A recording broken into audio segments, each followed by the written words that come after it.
Dream liner 787 सपनों का उड़ान, और सचमुच इसने सपनों की ही उड़ान कराई।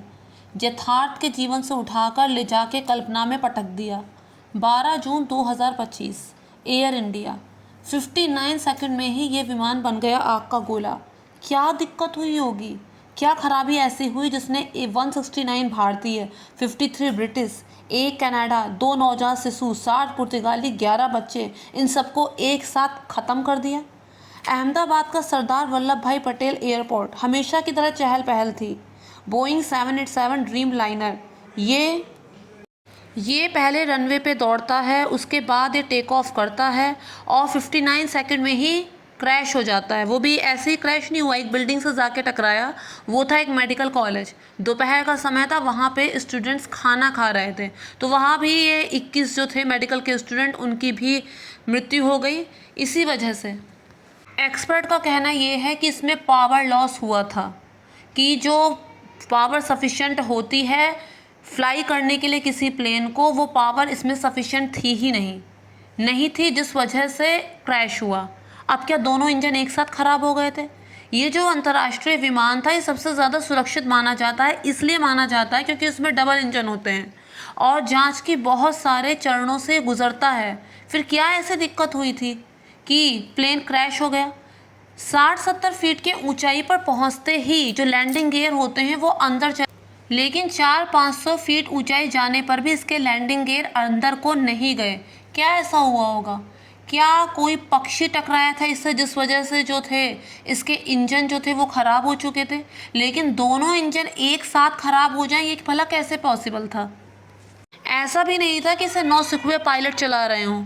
2 पायलट थे, जिनमें से जो एक थे वो ज़्यादा अनुभवी थे और उनका 8200 घंटे की उड़ान भरने का अनुभव था।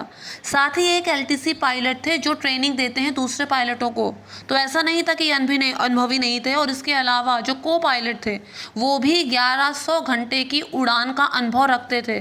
फिर ऐसा क्या हुआ?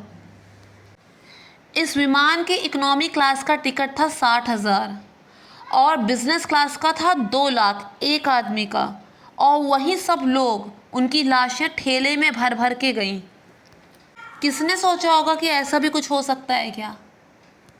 विमान को उड़ाने से पहले एक होता है प्री फ्लाइट चेक, एक इम्पॉर्टेंट प्रोटोकॉल, और ये कई चरणों में होता है। ऐसा नहीं कि बस एक बार सरसरी निकाह दौड़ाई और हो गया, ये कई चरणों में होता है, जिससे बहुत सारी चीज़ें होती हैं।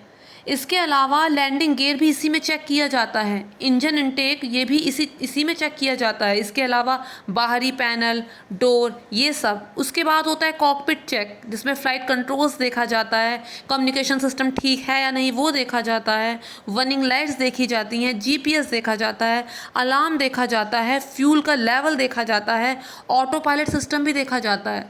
साथ ही फ्यूल चेक, मौसम की जानकारी, तब ये रनवे पर आता है। उसके ब्रेक देखे जाते हैं, उसके स्टीयरिंग देखा जाता है, ग्राउंड में उसका मूवमेंट कैसा है वो भी देखा जाता है, और ज़रा से भी गड़बड़ी का शक होता है तो टेक ऑफ को करना टाल दिया जाता है कि अभी फ़्लाइट टेक ऑफ नहीं हो सकती।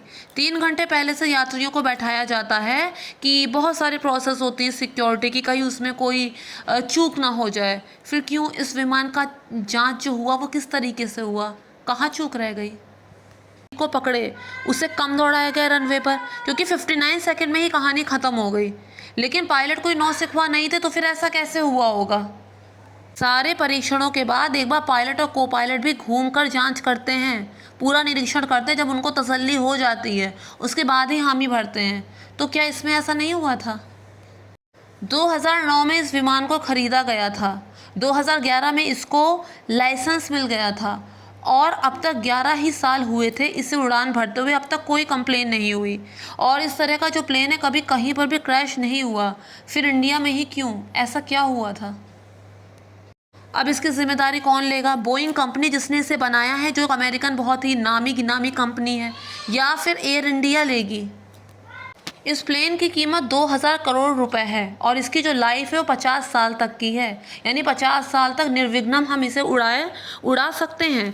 लेकिन फिर 11 ही साल में क्यों ये प्लेन क्रैश हो गया? 13,530 किलोमीटर तो ये प्लेन नॉन स्टॉप अपना सफ़र तय कर सकता है बिना किसी ब्रेक के। लेकिन फिर उस दिन इसे ऐसा क्या हुआ? फ्रेंड्स, कोई भी दुर्घटना अगर होती है तो उससे पहले अगर देखा जाए बारीकी से तो कोई ना कोई हिंट मिल ही जाता है। फिर चाहे हम भोपाल गैस ट्रेजेडी की बात करें और या फिर इसकी बात करें। बोइंग के ही एक इंजीनियर ने यह दावा किया था कि जो बोइंग कंपनी है वो क्वालिटी के साथ समझौता कर रही है, इसमें जो पार्ट्स लगा रही है वो बहुत ही चीप क्वालिटी के हैं और इस तरह के हादसे हो सकते हैं और इसकी अमेरिका में जांच भी हो रही है, लेकिन उसकी कोई रिपोर्ट अभी तक आई नहीं थी और इसी बीच ये हादसा हो गया। अब बोइंग कंपनी तो कह रही है कि जो जो लोग मृतक हैं उनके परिवार को 1-1 करोड़ रुपए देंगे, लेकिन जो नुकसान हुआ है उसकी भरपाई भला वो क्या करेंगे। अमेरिका की ही फेडरल एजेंसी जो है वो इस बारे में जांच कर रही है। वो जो इंजीनियर जो था बोइंग कंपनी का, उसने दावा किया था कि ये जो बोइंग कंपनी है ये जो एयरक्राफ्ट में है वो सस्ते पार्ट्स लगा रही है, उसकी क्वालिटी से समझौता कर रही है, उस पर खर्चा नहीं करना चाहती है, जिस वजह से हो सकता है ये हादसा उसी वजह से हुआ हो। अब जो भी है, इन सब मामलों की जांच इतनी जल्दी तो हो नहीं जाती, इसमें एक लंबा टाइम लगता है और उसमें कितनी चीज़ें सामने आएंगी और कितनी पैसे के दम पर दबा दी जाएंगी उस बारे में तो कुछ कहा नहीं जा सकता। लेकिन जो भी है बहुत ही ज़्यादा शर्मनाक है। इंसान इतना महंगा टिकट करता है तो ज़िंदगी भी तो सस्ती नहीं है ना। एक बात और थी जो घृणा का विषय थी कि जब ये हादसा हुआ बहुत सारे लोग उसका वीडियो शूट करने में बहुत ज़्यादा परेशान थे, बहुत ज़्यादा बिजी थे। अब अगर इतना ही खाली समय था तो आगे बढ़कर मदद करनी चाहिए थी ना, वो ज़्यादा काबिल तारीफ़ होता बशर्ते इसके जो हाथ में मोबाइल लेके इन्फ्लुएंसर बनने का प्रयास किया जा रहा था। तो फ्रेंड्स, उम्मीद करते हैं आप लोगों को मेरा वीडियो पसंद आया होगा।